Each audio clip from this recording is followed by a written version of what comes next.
sembah Kau Tuhan, ku mengangkat tanganku, selamanya Kau ajaib bagiku. Ku sembah Kau Tuhan, ku mengangkat wajahku, selamanya Kau hebat bagiku. Haleluya, haleluya, haleluya,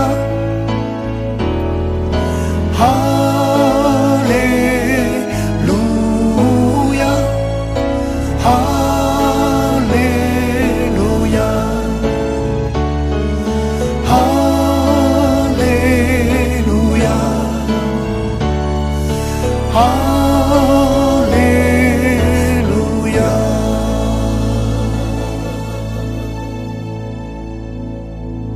Tahun 2017 adalah tahun mujizat penuaian.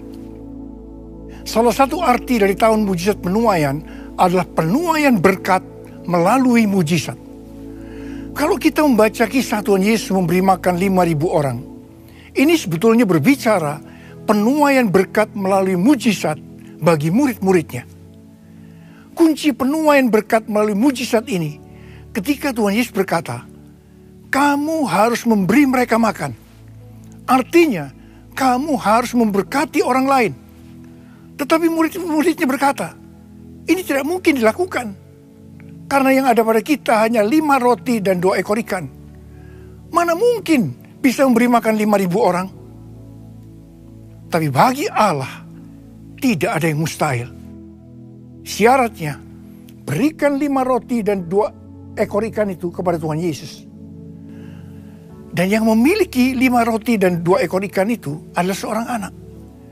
Dan dia memberikan seluruhnya waktu Tuhan Yesus meminta. Alkitab mengatakan, kalau engkau bertobat dan menjadi seperti anak kecil ini, engkau akan masuk ke dalam kerajaan Allah. Salah satu ciri dari seorang anak kecil, dia percaya dan taat kepada orang tuanya. Karena itu ketika Tuhan Yesus meminta semuanya, yaitu 5 roti dan 2 ekor ikan, dia berikan semuanya itu. Karena itu, jadilah seperti anak kecil kalau mau mengalami penuaian berkat melalui mujizat. Setelah 5 roti dan 2 ekor ikan itu diberikan kepada Tuhan Yesus, maka dia menengadah ke atas dan mengucap syukur. Tuhan Yesus mengajar kepada kita, berapapun berkat yang kita miliki, besar atau kecil, kalau diserahkan kepadanya sambil mengucap syukur, itu merupakan benih iman untuk terjadinya penuaian berkat secara mujizat. Setelah itu Tuhan Yesus memecah-mecahkan roti dan ikan menjadi potongan-potongan kecil dan memberikan kepada murid-muridnya untuk dibagikan kepada orang banyak. Ini sesuatu hal yang mustahil. Tetapi murid-muridnya taat dan melakukan seperti apa yang Tuhan Yesus katakan. Meskipun itu tidak masuk akal.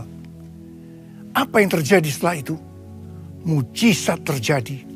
Roti dan ikan tidak habis-habisnya. Sampai 5.000 orang itu makan dengan kenyang.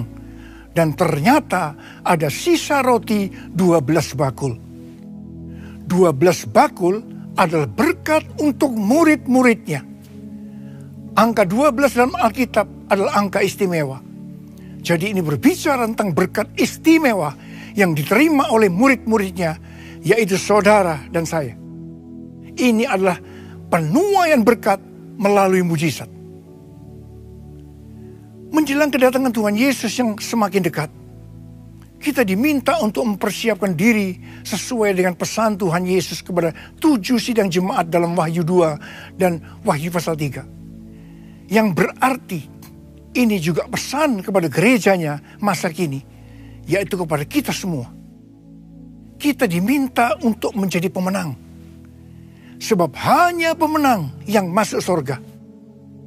Dalam pesan itu, Tuhan Yesus memberitahukan apa yang dia sukai dan apa yang tidak disukai. Kalau kita melakukan apa yang disukai, maka kita akan mendapat pahala.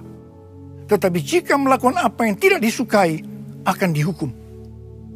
Salah satu yang tidak disukai oleh Tuhan Yesus adalah seperti jemaat di Sardis yang mati rohani, dan jemaat di Laodikia yang suam-suam kuku.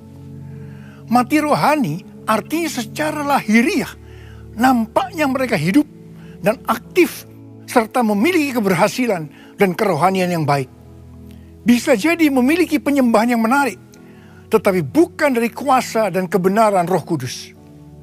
Tuhan Yesus berkata bahwa barang siapa menang, yang pertama akan dikenakan pakaian putih. Yang kedua, namanya tidak akan dihapus dari kitab kehidupan. Yang ketiga, Tuhan Yesus akan mengaku namanya di hadapan Bapa dan para malaikatnya, artinya akan masuk surga. Suam-suam kuku artinya kompromi dengan dunia dan sama dengan orang dunia. Kristen, tapi kerohaniannya payah. Mengapa mereka suam-suam kuku? Karena mereka berkata, mereka kaya secara materi. Padahal Tuhan Yesus berkata, engkau melarat, malang, miskin, buta, dan telanjang. Tuhan Yesus berkata bahwa sukar sekali orang kaya masuk surga. Lebih mudah seekor unta masuk lubang jarum daripada orang kaya masuk surga. Ketika Tuhan Yesus berkata ini, murid-muridnya sangat gempar. Dan mereka bertanya, jika demikian, siapakah yang dapat diselamatkan? Yesus berkata, bagi manusia hal ini tidak mungkin. Tetapi bagi Allah segala sesuatu mungkin. Kepada jemaat di Laodikia yang kaya raya secara materi, Tuhan Yesus memberikan nasihat kepada mereka supaya tidak suam-suam kuku. Nasihat pertama, supaya mereka membeli dari Tuhan Yesus. Membeli artinya ada harga yang harus dibayar, yaitu kemauan. Yang pertama, membeli emas yang telah dimurnikan dari dalam api, supaya kaya juga secara rohani, artinya mau dimurnikan. Yang kedua, membeli pakaian putih supaya dipakai, artinya mau hidup kudus. Dan yang ketiga, membeli minyak untuk melumas mata, artinya mau diurapi supaya mata rohaninya terbuka untuk kebenaran. Dan nasihat yang kedua dari Tuhan Yesus adalah mereka diminta untuk merelakan diri untuk dihajar, ditegur, dan bertobat. Dan nasihat yang ketiga, mereka membuka hati untuk meresponi apa yang dikatakan Tuhan Yesus. Dan Tuhan Yesus berkata, barang siapa menang, ia akan didudukkan bersama-sama dengan Tuhan Yesus di atas tahtanya. Sebagaimana Tuhan Yesus telah menang dan duduk di atas tahta dari Bapa di sorga. Artinya masuk sorga. Saya berdoa supaya saudara semua menjadi pemenang. Dan kita akan bersama-sama dengan Tuhan Yesus selama-lamanya. Mari angkat tangan saudara, saya mau berdoa buat saudara. Bapa, terima kasih buat firman-Mu yang Kau sampaikan pada kami saat ini. Hamba berdoa buat anak-anak-Mu semua Tuhan. Tuhan berkati mereka berlimpah-limpah.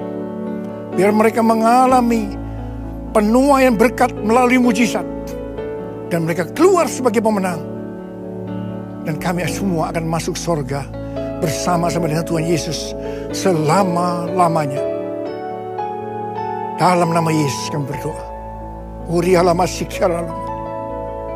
Amin.